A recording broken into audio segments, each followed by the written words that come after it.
Hello， 大家好，我是冠军。首先，我们先来看看几段熟悉的画面。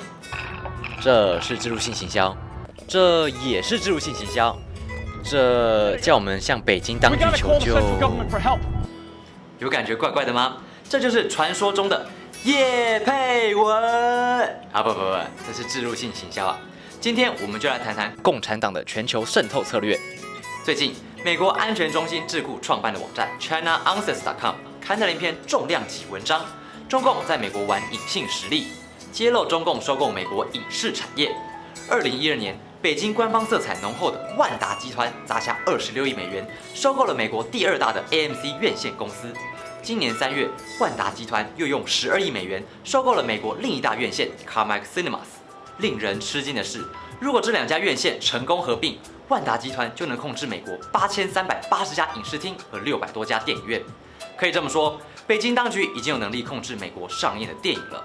万达集团可不是一家普通的民营公司啊，它与中共当局有很深厚的渊源。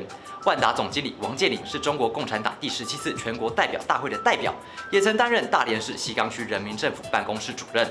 王健林的父亲是跟随毛泽东的老红军，正由于出生在这种家庭，王健林15岁就进入军队，从1970年到1986年都在中共军队服役。简单来说啊，他就是个标准的体制内红二代。万达集团对美国电影制片和发行通路的控制，使北京当局更有能力对电影内容进行审查。王健林自己谈到中国电影产业发展时，曾形容万达是一群狼，和迪士尼只是一只虎。评论认为，如果美国有人拍摄了天安门屠杀的场面，而中共当局又控制了美国电影院线发行，这些影片还能播出吗？当然不可能。从另一个角度来说，中共当局控制美国影视产业已经是多年来的既成事实啦。外国片商如果要进入中国市场，必须先通过中共广电总局对内容的审查，按照他们的要求修改剧本。广电总局每年只批准34部外国电影进口，所有这些影片呢，都经过了严格的审查和修改。遗憾的是，如今很多好莱坞片商也按照北京当局的要求，自己审查自己的电影电视内容，以便有更多机会进入中国市场。这个场景其实一点都不陌生吧？台湾就有为数不少的媒体因为顾虑大陆市场而不报或少报揭露中国真相的新闻，甚至有一般被认为立场反共的媒体，也因为要卖偶像剧给中方而自己过滤了一些新闻报道。这种台湾媒体自我审查的情况已经很多年啦。我们的记者在多年前就曾经亲身体验过，替我们带回来第一手消息。2005年，我们的记者当时刚从台湾大学毕业，在台大的校门口办了一场缅怀6·4的纪念活动。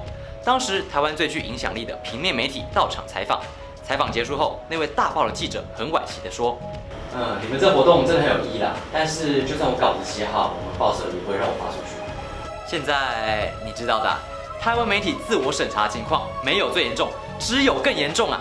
大家也可以发现，我们的电视台基本上不太去报道中共不喜欢的主题，像大陆官僚贪腐、黑心食品、雾霾、法轮功、6·4天安门、中共统战的议题，台湾媒体都顾虑大陆市场，常常会视而不见。现在比审查内容冲击更大的是，我们的艺人到大陆发展都需要表态支持统一，连在海外拿着国旗唱国歌都会被封杀。对不起。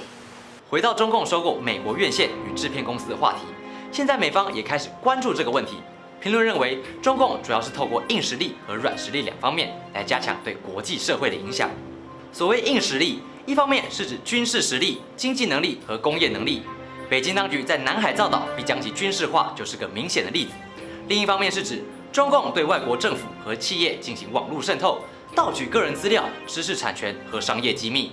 而软实力是指中共为了增加国际影响力而进行的文化输出，包括外交与公关工作。中共收购美国影视产业，就是玩弄和扩张他们软实力的重要表现。看来现在看电影除了置入性行销之外，我们还要烦恼可能会出现洗脑的情节。朕不给，你不能抢。真的是 ORZ。